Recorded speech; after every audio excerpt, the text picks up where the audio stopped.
Hey there, welcome to the channel. What I'm holding in my hands is one of the most powerful close-range PvP weapons in the game. This pump-action insanity can send people back to Speranza in under 1 second, and your gameplay will look like this.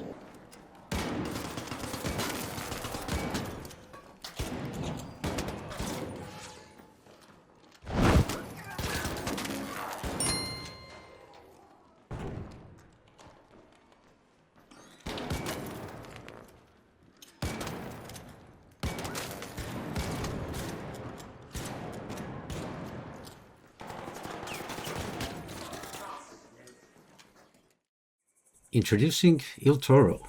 Your ability to absolutely crush it with this weapon means you would have to understand what dispersion or spread is and how it works. So let me break this down for you from shotgun shell to the shot, the whole 9 yards. So each shotgun shell contains 9 pellets and each and every one of them does 7.5 damage. So in total, you're able to do 67.5 damage with one shot.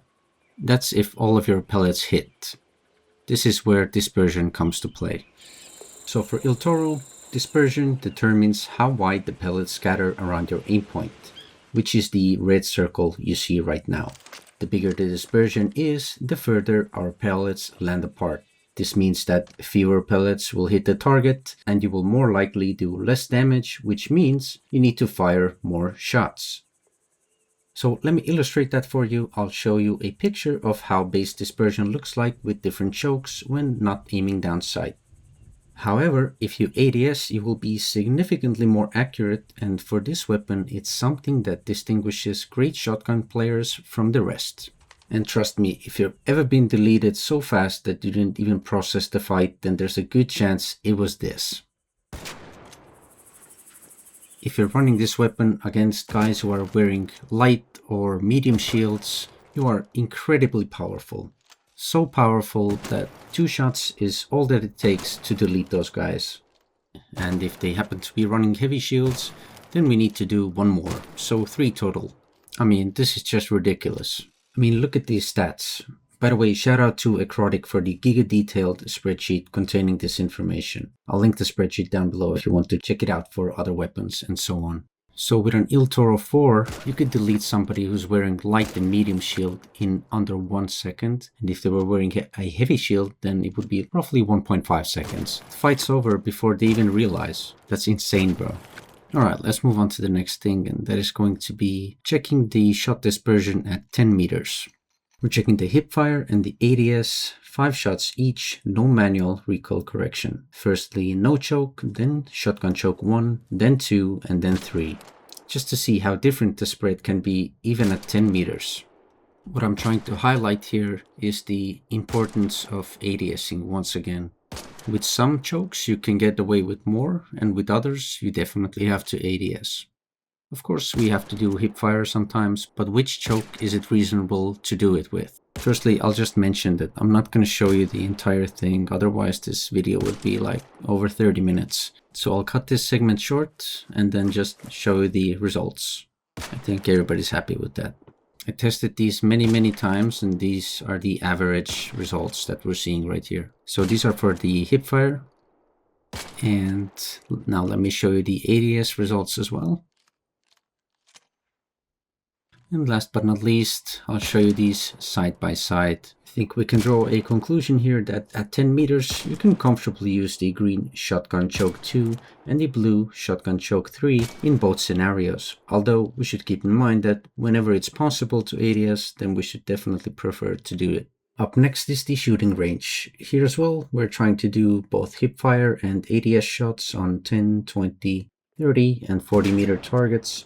In the shooting range, I want to demonstrate to you that at what approximate distance Il Toro will become less effective, so you will get an idea of the limits of this weapon. For time's sake, I'm going to take similar approach as we did in the previous test. I'm going to cut it significantly shorter. I'm going to show you the process, how I got these targets that I'm going to show you in my picture.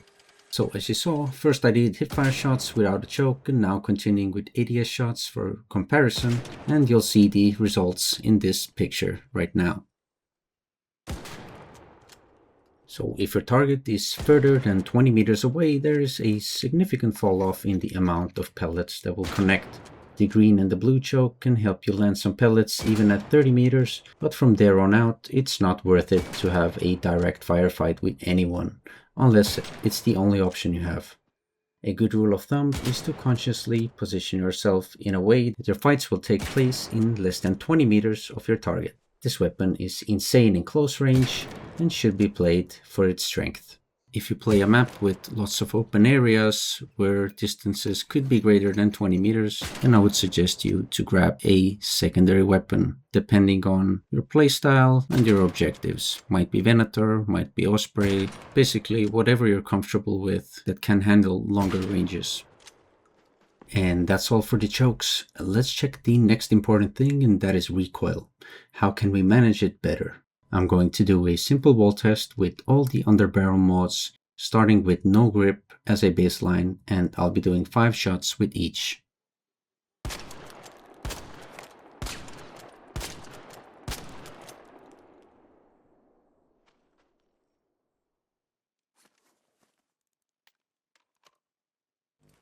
Next up, we're going to try the vertical grip 2.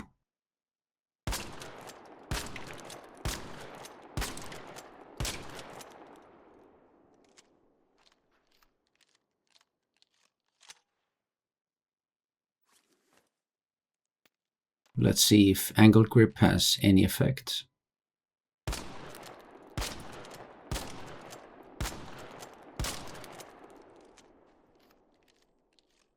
Doesn't seem to do much anything at all. Now let's try vertical grip 3.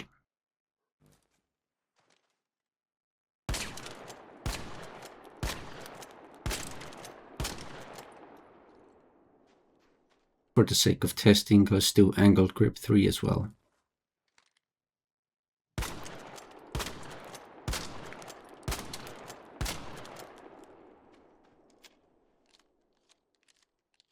And last but not least, we have the horizontal grip. Let's see if it brings any different results.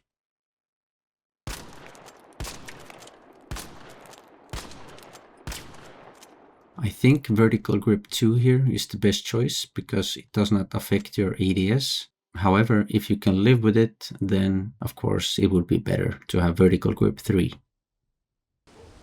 Now to the stocks. Out of all mods, I was mostly interested to see which stock would be most viable for this weapon.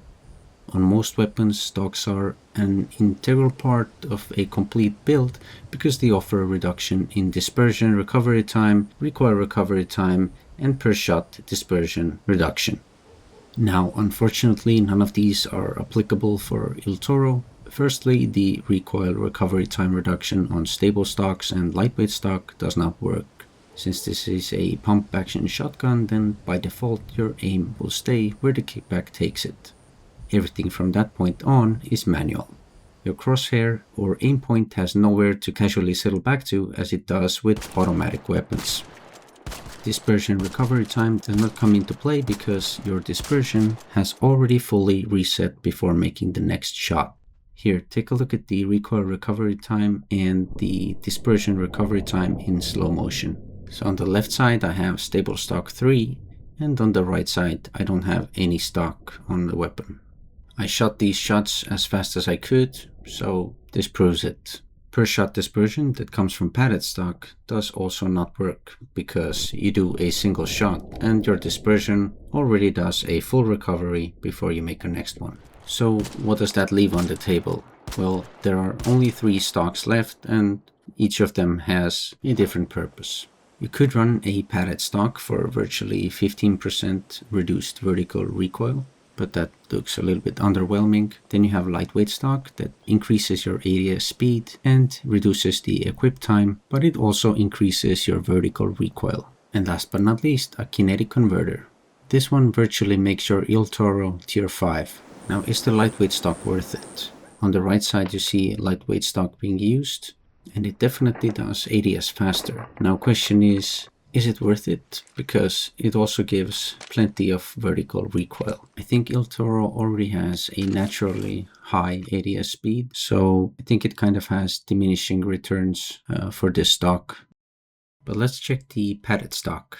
Out of curiosity, let's test vertical grip 3 with padded stock just to see the maximum vertical recoil reduction.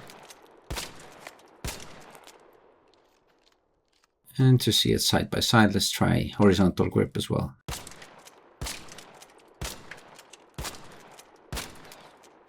That actually kind of felt nice. Now the kinetic converter, which increases your fire rate by 15%, which kind of adds like an extra level to the Il Toro 4. So it's now kind of Il Toro 5, if that makes sense, because it naturally gets more increased fire rate as it gets upgraded higher. Your recoil goes up a little bit, but the increased DPS makes up for it, definitely. So how does it compare to normal, and how is the handling? As a baseline, let's try one without a stock and without a grip.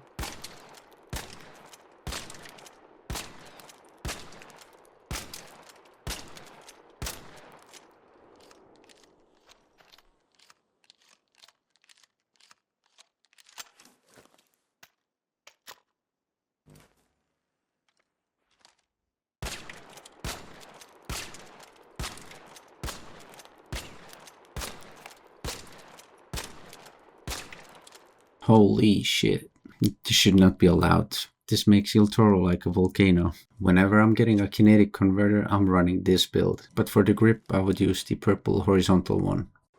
Alright, let's go over the builds. What do I run? What do I recommend? I'm gonna show you my go-to build without a stock. The choke is interchangeable to green, and I like vertical grip the most, and the magazine is so I have to reload less.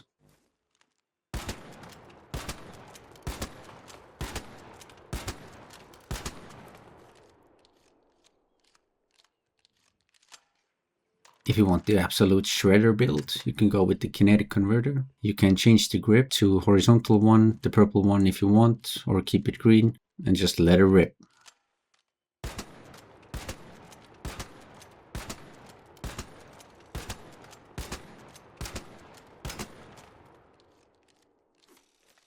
Next is the recoil reduction build.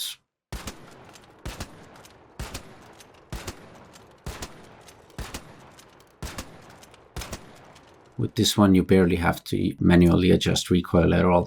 If you're a fan of snappy, fast ADS speed, then use the lightweight stock.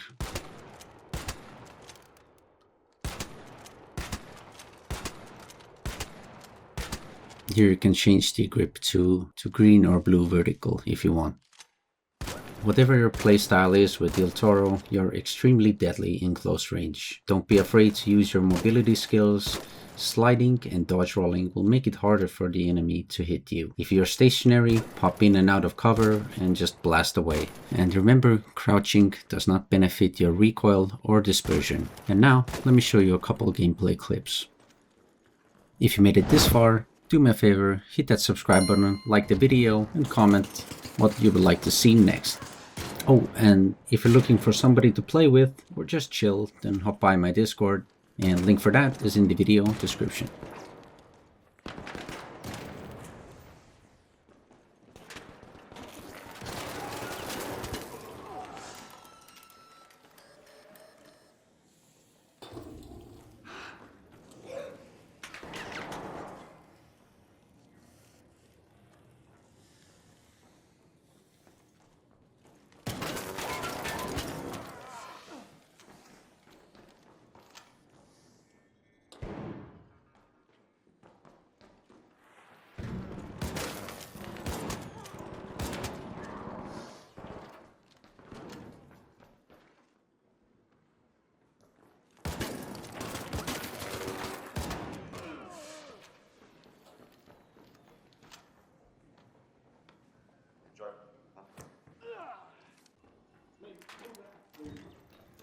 Thank you so much for watching, and I'll see you in the next one.